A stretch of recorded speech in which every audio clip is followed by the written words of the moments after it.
In the aftermath of terrorist attacks, the psychological resilience of both individuals and whole communities is tested.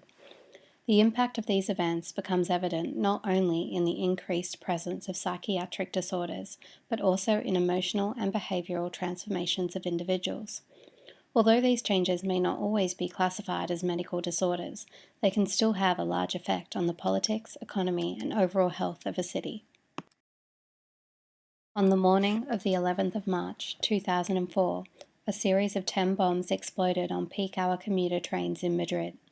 The bombs went off within 3 minutes of each other, spread amongst 4 different trains, killing 192 people and injuring over 1,400.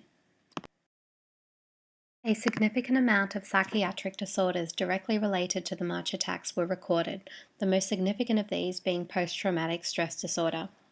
This occurred most greatly in those who were directly impacted by the attack, followed by emergency personnel, and least in the general population of the city.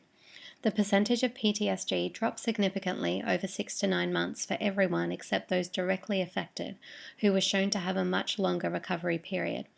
This highlights the need for a city to have strategies in place to deal with both the short-term and long-term psychological effects, facilitating the rehabilitation process and encouraging people's resilience. Less formal behavioural changes may include increases in substance abuse, as seen with the increase in alcohol purchases in Madrid post the March attacks, and the adjustments individuals make in their daily routine, such as the decline in use of the rail system in Madrid immediately after the attack. The leader of the Spanish Red Cross, Antoni Brull Carrera, was at the forefront of the response team on the day of the attacks and observed the immense pressure the emergency services were instantaneously overcome by. Nobody was prepared for this. We were not ready to face this kind of situation in our country. We don't have big natural catastrophes, and we're not psychologically prepared to see this many people dying on our streets.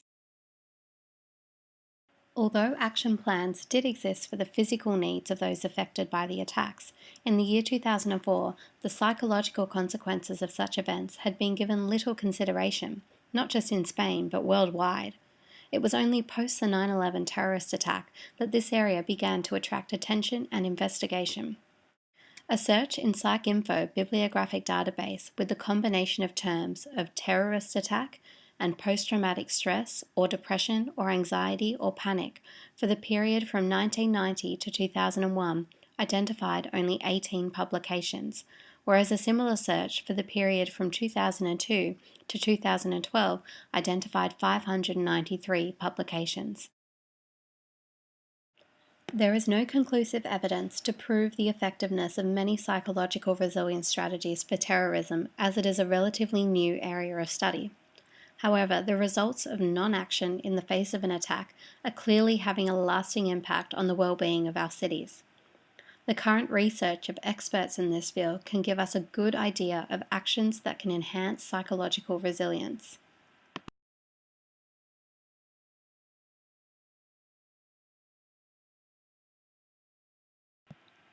So what are the psychological resilience strategies that the City of Sydney could put in place?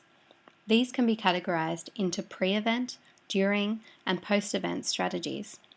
Pre-event strategies include educating the public with coping strategies so that they are equipped to deal with the emotional impacts if an attack does occur, having a media strategy in place, as the publicity around an event can often be beneficial to the terrorist group in achieving their goal of widespread fear if mishandled, and training the relevant professionals who will be dealing with cases of MDD, PTSD, and ASD in the psychological effects of a terrorist attack.